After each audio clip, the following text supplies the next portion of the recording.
बताओ 200 रुपए का मिल रहा होगा, इससे ज्यादा का मैं नहीं समझता हूं कीमत होगी उसकी। बताओ 200 रुपए से ज्यादा कीमत है क्या? ये तो ज्यादा रुपया बोल रहा हूं मैं। कोई चीज थोक में ली जाए, इकट्ठी ली जाए तो शायद 100 रुपए की भी नहीं पड़ेगी, जो राशन हमें और आपको बांटा जा रहा है। और जो सिलेंडर में पैसा वसूला जा रहा है, कभी लगाओ हिसाब उसका सिलेंडर में। एक सिलेंडर वाली सांसद के क्षेत्र में मैं गया था, मैं वहां पूछ के आया, बताओ कि होली और दिवाली पर तय था कि गरीबों को सिलेंडर मिलेंगे। अभी होली का त्योहार आपके बीच से गया है, बताओ किस किस को सिलेंडर मिल गया? और पिछली दिवाली पे किसी को सिलेंडर मिला हो तो बता दो, और पिछली होली पे किसी को सिलेंडर मिला हो तो बताओ। तो इसका मतलब बीजेपी पे हमारे 3 सिलेंडर उधार हैं। इसलिए बीजेपी के लोगों से हम कहेंगे कि आप झूठ मत बोलो, अब जब दिवाली का त्योहार आए तो हमें 4-4 सिलेंडर दे दो। बताओ, यही तो हिसाब है, और क्या हिसाब है? आज वो चीज, आज जो हम कह दें वो कहीं ना कहीं डॉक्यूमेंटेड होगी, कहीं ना कहीं रिकॉर्ड होगी। देश के सबसे बड़े नेता है, उन्होंने कहा कि होली, आपने ठीक कहा, ना पीएससी, ना सीएससी, ना जिला अस्पताल। गरीब अगर कहीं पहुंच जाएगा उसको इलाज नहीं मिल सकता। और जो अस्पतालों में मशीनें हैं, जो कभी समाजवादी सरकारों में लगी थी, आज वो मशीनें खराब हो गई हैं। जो मशीनें नेताजी ने लगवाई थी वो मशीनें खराब हो गई। जो लोग डॉक्टर होंगे वो जानते होंगे, एक मशीन 10 साल अच्छी चल सकती है, 5 साल अच्छी चल सकती है। पूरे उत्तर प्रदेश में जो मशीनें, जिस पर हमारे गरीबों को समय समय पर रिपोर्ट मिल जाए, अगर रिपोर्ट अच्छी आएगी तभी इलाज संभव है। सब मशीनें बेकार हो गई, कोई मशीन नहीं बदली गई। देश के सबसे बड़े नेता है, उन्होंने कहा कि होली पर हम आपको फ्री सिलेंडर दे देंगे। बताओ वो वीडियो है कि नहीं है?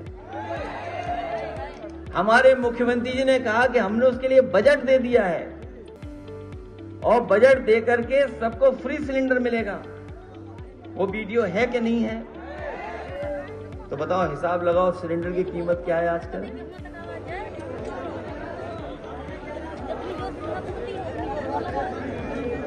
कीमत कहां पहुंच गई? डीजल, पेट्रोल, कहां कीमत है इसकी? और बिजली का बिल, बताओ बिजली का बिल है महंगा कि नहीं आ रहा महंगा? और किसान को जो सुविधाएं मिलनी चाहिए, जो मदद मिलनी चाहिए, वो किसी किसान और गरीब को सुविधा सरकार नहीं दे पा रही।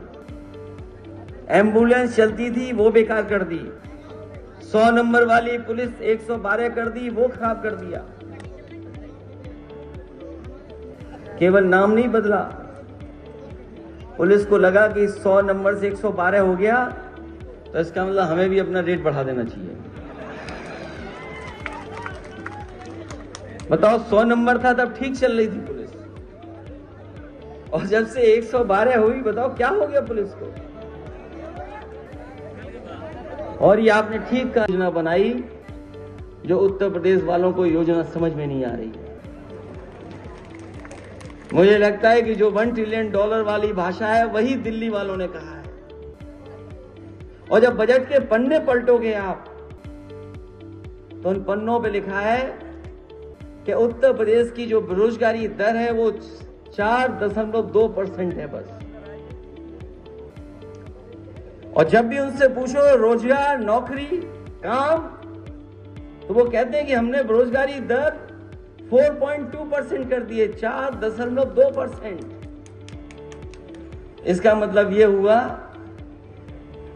कि केवल 4 लोग बेरोजगार हैं और सबको बीजेपी ने नौकरी दे दी है। हम लोग तो चलो बात को समझे ना समझे, आप लोग गांव से आए हैं, बताओ, कस्बे से हैं, बिल्कुल ग्रामीण क्षेत्र से हैं, और लखनऊ से बहुत दूर नहीं है आप। बताओ 100 में से कितने लोगों को नौकरी और रोजगार मिल गया होगा इस सरकार में? वो तो कह रहे हैं बीजेपी वाले हमने सबको दे दिया, केवल 4 बेरोजगार बचे हैं 100 में। बताओ पत्रकार साथियों, अगर ये सच है कि नहीं है? 4.2 बेरोजगारी दर बता रहे हैं। इसका मतलब सबको नौकरी रोजगार मिल गया है। मैं लखनऊ से चला हूं और आपके बीच में पहुंचा हूं, न जाने कितने मैंने सड़कों पर देख लिए। मैंने सदन में पूछा, जो मंत्री विदेश गए थे, अभी $1 ट्रिलियन की बहस छिड़ी हुई है भारतीय जनता पार्टी ने कि $1 ट्रिलियन इकोनॉमी उत्तर प्रदेश की हम कर देंगे। और 1 ट्रिलियन इसलिए कह रहे हैं कि गरीब सोचेगा पता नहीं कौन सा $1 ट्रिलियन है ये मामला। और इसलिए कह रहे हैं कि जिससे गरीब को समझ में नहीं आए और जो समझाना भी चाहे वो समझा ना पाए, इसलिए $1 ट्रिलियन इकोनॉमी का सपना दिखा रहे हैं। इनके मंत्री अमेरिका गए, ब्राजील गए, यूरोप के देशों में गए, बगल के सिंगापुर में गए, ऑस्ट्रेलिया गए। मैंने सदन में मंत्री से पूछा, ये बताओ इतने देश घूम के आ गए आप, कहीं भी सड़क पर सांड दिखाओ तो बता दो आप।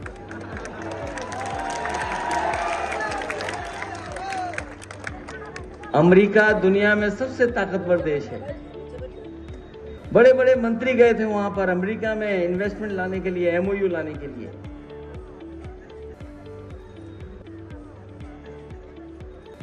MOU लेकर के आए। MOU का मतलब पैसा नहीं है। मैंने उनसे पूछा कि बताओ इतने देश में घूम के आए, कहीं आपको कुछ दिखाई दे रहा हो तो बताओ। किसी देश में आप चले जाओ जो डेवलप्ड कंट्री है, जिसकी हम नकल करना चाहते हैं, एक भी देश नहीं मिलेगा जिसकी सड़क पर सांड घूम रहा हो। लेकिन भारत जैसा देश जहां पर 1 ट्रिलियन नहीं, न जाने कौन सा सपना जनता को दिखाया जा रहा, वहां जिस सड़क पे चले जाओ आपको सांड ही सांड दिखाई देंगे।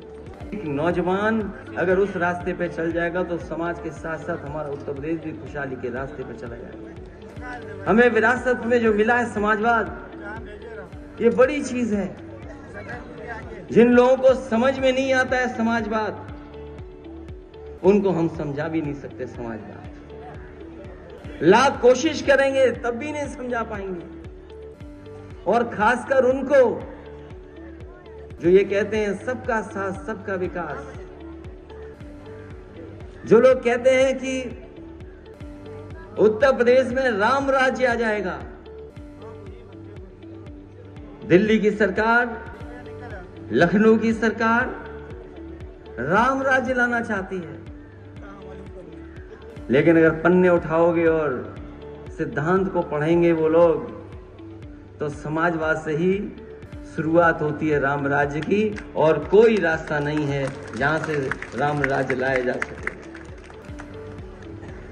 मैं कल गुजरात में था। पूर्व मुख्यमंत्री शंकर सिंह वाघेला जी की, उनके परिवार में एक कार्यक्रम था। उस कार्यक्रम को मैंने अटेंड किया और सुबह ही गांधीनगर से चल करके मैं आपके बीच में पहुंचा हूं। इधर गुजरात वालों ने बहुत कुछ देश के साथ धोखा किया है। गुजरात पैदा हो जाए, इसीलिए मैंने सदन में कहा और फिर कहता हूं आपसे, अगर भारतीय जनता पार्टी चाहती है कि सबका साथ सबका विकास हो, सबका विश्वास हो, तो जाति जनगणना होनी चाहिए। कम से कम ये पता हो कि हम आबादी में कितने हैं। हम किसी से भेदभाव नहीं चाहते हैं। और याद रखना, ये जो आज आरक्षण लागू है, ये मंडल कमीशन की भावना से लागू नहीं है। इससे छेड़खानी कर करके हमें और आपको बांध दिया है, हमें और आपको एक जगह खड़ा कर दिया है कि आप इससे आगे आ नहीं सकते हो। हमारा और आप किसी का कंपटीशन नहीं हो सकता। हम कितने भी अच्छे हों किसी से, लेकिन ये व्यवस्था ऐसी बना दी कि हम अपना कंपटीशन नहीं दिखा सकते। आज हमारे बच्चे बहुत लोगों से अच्छा पढ़ाई कर रहे हैं, बहुत लोगों से अच्छी मेरिट है उनकी। आज मेरिट देखिए आप, क्या हमारी आपकी मेरिट नहीं अच्छी है क्या? लेकिन हमें और आपको बांध दिया, हमारा आपका कंपटीशन खत्म कर दिया। ये जो आरक्षण की लगातार व्यवस्था बदली है, उससे हमारा आपका कंपटीशन खत्म कर दिया। और जो लोग ये कहते हैं सबका साथ, सबका विकास, सबका विश्वास, कम से कम उनको आगे आना चाहिए और जाति जनगणना की तरफ बढ़ना चाहिए, क्योंकि जब तक जाति में उन्होंने लिखा था 35 लाख करोड़, उसी तरीके से एमओयू हवा में है, कोई भी जमीन पर उतरने वाला नहीं है। बताओ 7 साल में दोनों सरकारों ने सीतापुर में कोई बड़ा कारखाना लगाया हो तो बता दो, कोई बड़ा उद्योग लगाओ सीतापुर में तो बताएं हमें। आसपास लखीमपुर में कोई बड़ा कारखाना लगा हो तो बताएं, बाराबंकी में कोई लगा हो तो बता दो। बताइए 7 साल हो गए, कोई बड़ा कारखाना नहीं लगा। ललई जी जौनपुर में लगा हो तो बता दो, कहीं नहीं लगा कारखाना। और फिर जो एमओयू कराए गए, एक एक एमओयू उसमें कई फर्जी निकले। एक यूनिवर्सिटी से उन्होंने एमओयू किया 35,000 करोड़, जाने कितने हजार करोड़ का। अमेरिका गए और एमओयू कर लिया। कुछ हफ्ते बाद पता लगा जिससे हजारों करोड़ का एमओयू किया वो यूनिवर्सिटी नहीं है। ये सीएससी फिर पीएससी पता नहीं कहां छापा मार रहे हैं। और जब ये बजट आया था तो देखा कि बजट जितना दिया गया उसका 30% भी ये स्वास्थ्य विभाग वाले लोग खर्च नहीं कर पाए। या फिर वो आंकड़े जो बताए जा रहे हैं वो गलत हैं, या फिर खर्च करने वाले लोग गलत हैं। अगर पैसा दिया है 30,000 करोड़, 40,000 करोड़, तो आखिरकार खर्च क्यों नहीं हो पा रहा है। इसी तरह सड़कें, इस सरकार ने सड़कें नहीं बनाई। जो सड़कें बन जाती, जो पुल बन जाते, जो और सुविधाएं मिल जाती, वो सरकार नहीं दे पा रही। और जितना बिजली समाजवादियों ने बनवाई वही बिजली मिल रही है, कोई दूसरी बिजली सरकार नहीं बना पाई। ये जो बिजली मिल भी रही है, ये बिजली इनकी बनवाई हुई नहीं है, सब समाजवादी सरकार की बनवाई हुई है। इसलिए हम आपसे कहना चाहते हैं, लड़ाई बहुत बड़ी है और लड़ाई अलग तरह की है।